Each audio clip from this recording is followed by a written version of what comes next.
bulshada yaan la hadlaayay hadday yihiin dhalinyaro hadday yihiin haween hadday yihiin arday hadday yihiin macallimiin hadday yihiin aqoon-yahano kale hadday yihiin xildhibaano iyo wadaaddo culumo intaba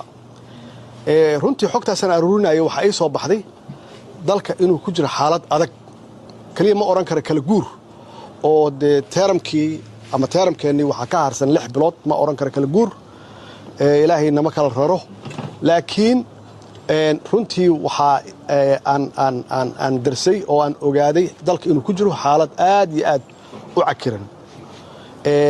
dadku waxay ka hadlayaanna wax aad u fara badan oo laga yaabo qaarkiin ama intiina badan inaadan maqal dhibaatada ka jirta dalka maciishada oo kale macnaha in qofkii $200 qaadan jiray bishii ama $300 inaysan ku filnayn $200 oo kale $400 ama $500 inaysan ku filnayn macnaha mushaaraadkii weli inuu meeshii uu taagan yahay guud ahaan dadka Soomaalida inay gaareen heer inay maalinkii hal mar wax cunaan haddii nasiib leeyihiin ama maalin dhaaf macnaha waxaa lagu leeyahay mararka qaarkood cagabar weliba ka daran xilligii oo dagaalka sokeeye oo aad u darnaa oo dalka ka dhacay in hadda ay ka daran tahay marka xildhibaan ahaan oo dadka matashaan budgetkiinu idin hor yaallo waxaad samayn kartaan 2 arrimood qiyaastii ama waxaan samayn karnaa 2 arrimood qiyaastii kow ciidamada qalabka sida iyo shaqaalaha dawladda inaad budget ku dartaan in mushaarka loo kordhiyo maxaa yeelay dee nolol kuma noola marka labaadna maciishada imaanaysa oo weliba cuntada ah in laga yareeyo canshuurta si dadka saboolka ah ay u awoodaan nolol maalmeedkooda marka intaasna waa in idinku aad awoodiina ay tahay samayn kartaan marka budgetkan marka la keeno waxaa la rabaa in 2 item ciidamada qalabka sida in mushaaraadka loo badiyo maxaa yeelay 3 sano ee barkii la soo dhaafay waxba looguma darin mushaar shaqaalaha dawladda sidaas oo kale marka taas waa mid waay barakacinta iyada naftigeeda waa la kulmay gudiyadii dadkii matalayay magaalada laga barakiciyay runtii waxay ku sugan yihiin xaalad aad iyo aad u adag waxayna ahaayeen dad magaalada degan oo rasmi ah oo nolol ku haysta oo shaqaysta oo noloshooda stable ay ahayd 30 sano la soo dhaafay ama ka badanba laakiin hadda meel ay nolol ka raadiyaan ma haystaan runtii mas'uuliyad yaa naga saaran sidaas darteed inaan barayshar ku saarno dawladda dadkaas masaakiinta ah oo aan matalno in intaas aan dhib kale loogu darin dawladdu waajibaadkeedu waxaa ka mid ah inkastoo aan maqlaayay dad mas'uuliyiin ah inay lahaayeen dawladda mas'uuliyad laguma laha hadday tahay waxbarasho iyo caafimaad dawladdu shaqadeedu waaba intaasba weliba adduunyada horumartay waxay siiyaan cayr dadka saboolka ah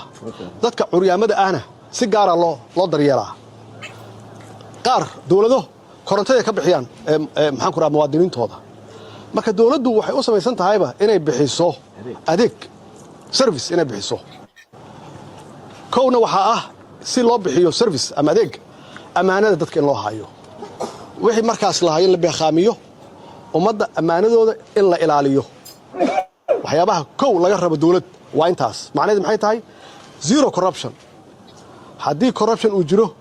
dee wax kala soconaya ma laha qof walbaba jeebkiisu ku tagaya taas waa midda labaadna dee waxaana haraadiyey oo dhibaato badan noo geystay waa qabyaaladda oo runtii 25 sano laga soo bilaabo xilliga carta ilaa hadda aan la kici la'anahay iyada naftigeeda waxaa loo baahan yahay in la helo qaab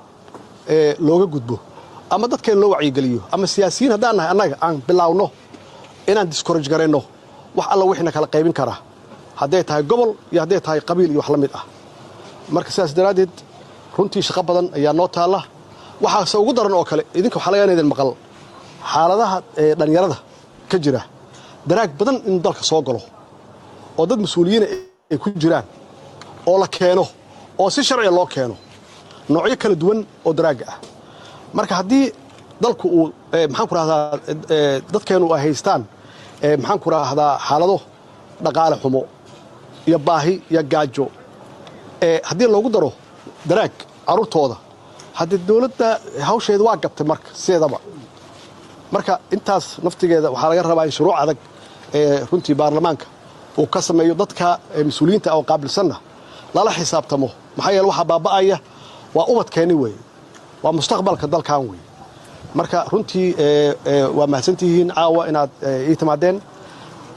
kulleyba xilligan waa xilligii doorashooyinka maxaa la yidhaahdaa waxaa la oran jiray qof iyo qabrigiis miya lama kala qariyo qof iyo xabaashiis lama kala qariyo hadda waa soo noqda way kana insha Allah وكا مركا فرماجة واحد لي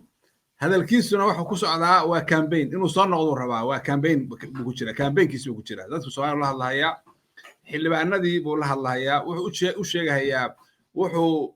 إنديه سكوار كي أما دقيق سكوا مقالة الله شيء مجال هذا إلا ده هتشرا وحش على الله هيا نقطة الصومالية جالسية واحد مركا لقى بركة خد بدن أنا كل يرانين حل حد اللي قلت رب الوضي أو قف كستا أو الله السياسة اللي بلعبها هيو ninka siyaasiga oo Soomaaliga ah inuu fuulo aqoontiisa inuu fuulo inuu keeno dadka Soomaaliyeed wuxuu qabanayo inuu aqli keeno inuu wuxuu soo kordhinayo keeno hadii hore loo tijaabiyay xataa oo qabyaalada jifayso ku safaysanaa inuu khudbadan ka barto inuu soo hore dambe ugu soconin waxaas uu joojiyo sababta qofku wuxuu ku kaambeyn gareeyo ayaa laga fishaa qayb kamid ah laga fishaa marka qabyaalad iyo jifaysi Soomaali u kaambeyn gareysid oo shirar qabyaalaysan la qabto hoteelada buuxsamaan oo yaa reer hebel ay bilaabato marka Soomaali burbur lahayd burburkaduna sii socon lahaa way waxa la rabaa marka khudbadan oo kale in laga barto dadka Soomaali siyaasiyiinta ka bartaan inay noolaan karaan wax noqon karaan dadkana la hadli karaan ayagoo ku faanahaya oo soo jeedinaya oo sheegaya wax qabad in ka sheekeeya dadka Soomaaliyeed waxay u baahan yihiin wax qabad waxay u baahan yihiin biyo nadiif ah waxay u baahan yihiin caafimaad waxay u baahan yihiin ciidan xoog leh waxay u baahan yihiin cunno aan dhicin oo la keeno oo la ilaaliyo cunnadooda waxay u baahan yihiin daawadooda oo laga taxadaro oo daawo dhacdaan loo keenin waxay u baahan yihiin si hadda ka sheekeenayay waxyaalaha daraaga dalka soo galay la xakameeyo oo la ilaaliyo oo dad ilaaliyo loo sameeyo oo si sax ah dadka keenaya loo maxkamadeeyo waxay u baahan yihiin xuduudaha Soomaaliya in la xiro waxay u baahan yihiin waxyaalaha ay isku khilaafsan yihiin in ay ka heshiiyaan kooda hadlaan waxay u baahan yihiin wax Soomaalinimo ku salaysan oo diin iyo akhlaaq leh oo sharaf leh inuu qofku la yimaado oo ku kaambeyn gareeyo laakiin maalin kasta dadka Soomaaliyeed 30 sano soo dhaafay iyo ka horba in inta shirar la qabsado qabyaalad iyo jifaysi laga sheekeeyo shifa kastana inta shirto meel isugu timaado kooda ugu liito oo muqoonada ay soo qabato oo Soomaali ku soo qatarto oo dhibaato la ka dhacdo oo aqoon darro iyo xumaan iyo qalooc oo meesha dhex fadhiisto waa in la gudbaa waxa leeyahay marka khudbadan waxaan leeyahay khudba aad u qiimo badan weeye dadka Soomaaliyeed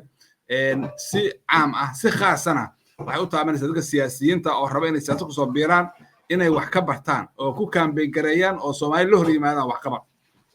khudbadan si dhageystay waa taaganahay waxaan u taaganahay waxa weeye inta aad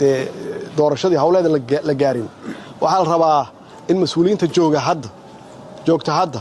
inay ka shaqeeyaan laba arrimood oo muhiim ah qaabkii doorashada ilaa 6 bilood kaliya haree iyo xilliga lagu qaban lahaa oo waliba aan rajaynayna inay tahay waqtigii loogu talagalay markaas waxaan oran karnaa hadee inta xildhibaanaha hadda ahna inaas ogaano ama soo noqdo ama soo noqonina hadaa soo noqotaana waa alxamdulillah hadayna soo noqonina waa isleenahay insha Allah waa mahadsantihiin habeen wanaagsan